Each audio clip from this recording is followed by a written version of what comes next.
बीडचे शरद पवारांच्या राष्ट्रवादीचे पदाधिकारी राम खाडेंवर जीवघेणा हल्ला झाला। गंभीर जखमी झालेल्या खाडेंवर पुण्यात उपचार सुरू आहेत। दरम्यान या हल्ल्यावरून खाडेंच्या पत्नीने भाजपचे आमदार सुरेश धस यांच्यावर आरोप केलेत। पाहूया।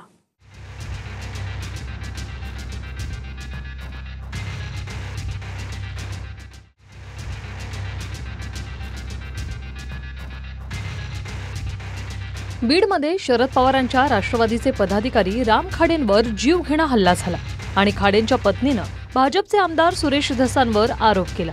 धसांचे मंदिर देवस्थानाच्या जमिनीचे घोटाळे बाहेर काढल्याने हल्ला झाल्याचा आरोप तुळसा खाडेंचा आहे।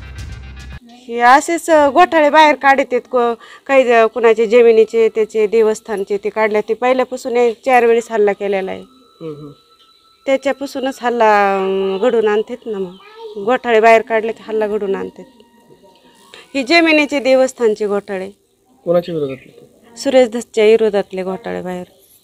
हे हास्यास्पद आहे। कुठं भांडणं झाली, काय झाली, कुणाची झाली याला मला तर काय माहीत नाही।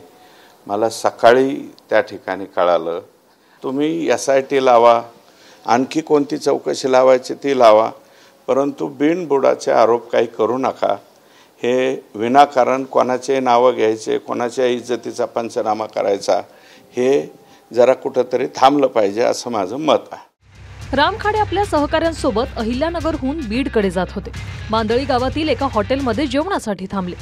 जेवण करून निघताना तोंडाला रुमाल बांधून आलेल्या 10 ते 15 जणांना चाकू, सत्तूर आणि तलवारीनं हल्ला केल्याचं जखमी राम खाडेंच्या सहकाऱ्यांचं म्हणणं आहे। सत्तूर, पिस्टन म्हणजे बंदूक, आपलं हे पिस्तूल, आणि अचानक चालू झाल्याच्या नंतर राम खाडेवर त्यांनी अटॅक केला। हा अटॅक हा राजकीय दृष्टिकोनातून झालेला आहे।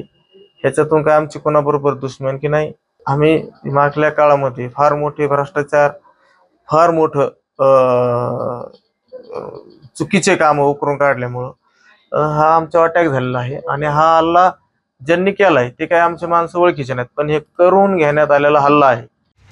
जखमी राम खाडेंवर पुण्यात उपचार सुरू आहे। मात्र या हल्ल्याचा मास्टरमाइंड कोण, असा सवाल शरद पवारांच्या राष्ट्रवादीनं मुख्यमंत्र्यांना केला। सामाजिक काम नेहमी करणाऱ्या रामभाऊ खाडेवर जो जीवघेणा हल्ला झालाय, हा देवाभाऊ कुणी केला, याचा मास्टरमाइंड कोण आहे? म्हणजे गृह विभाग हा पोलीस संरक्षण न करणं, त्यांचा शस्त्र परवाना नूतनीकरण न करणं, म्हणजे सामाजिक कार्यकर्त्याला हल्ले करणं, त्यांचा जीव घेणं, हे तुम्हाला सोपं करायचंय? ह्याना जो हल्ला झालाय त्याचा मास्टरमाइंड कोण आहे, हा देवाभाऊ तुम्हाला शोधावा लागणार आहे। निवडणुकीमध्ये काही ठिकाणी असे इलेमेंट्स आहेत जे निवडणुकीला गालबोट लावतायत। या इलेमेंट कुठल्याही पक्षाचे असेल तर यांना ठोकून काढलं पाहिजे। हे जे प्रकार करतात आहे त्यांना त्या ठिकाणी प्रचंड पोलीस त्या ठिकाणी त्यांना जेरबंद करतील आणि सामाजिक वातावरण बिघडवणाऱ्या लोकांना पोलीस त्या ठिकाणी कडक कारवाई करेल असा मला विश्वास आहे। तर इकडे अंबरनाथमध्ये प्रचाराच्या कारणावरून भाजपच्या कार्यकर्त्यांवर कोयत्याने हल्ला केल्याची घटना घडली। अंबरनाथच्या सर्वोदय नगरमध्ये भाजपच्या प्रचाराला जाऊ नको म्हणत शिंदेंच्या शिवसेनेचा कार्यकर्ता साहिल वडनेरेने हल्ला केल्याचा आरोप सत्यम तेलंगेने केलाय। दरम्यान वडनेरे हा आमचा कार्यकर्ता नाही, असं शिंदेंच्या शिवसेनेच्या स्थानिक उमेदवार शैलेश भोईर यांनी म्हटलंय। साहिल वडनेरे हा पोरगा आला, माझ्याशी संवाद केला आणि बोलला का शैलेश भोईर, विनोद भोईर, समीर मगर, जयेश मगर यांच्या विरोधात काय बोलायचं नाही, यांच्या विरोधात बोलला तर तुला मारून टाकू, हे करू, आणि त्यांनी माझ्यावर हल्ला केला असता तर माझ्या हाताला जखम झालेली आहे। आमच्या दादाच्या विरोधात काहीच बोलायचं नाही, हाच मेन मुद्दा आहे त्यांचा। मी सगळ्यांना सांगू इच्छितो की तो समोरचा व्यक्ती तो काय आमचा शिवसेनेचा कार्यकर्ता नाही, हा फक्त विरोधकांकडून आम्हाला बदनाम करण्याचा प्रयत्न केला जातो।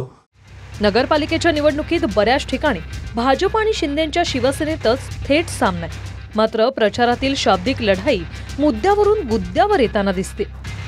बीडहून अशोक काळकोटे आणि कुणाल जायकरसह मयुरेश जाधव, TV9 मराठी, अंबरनाथ।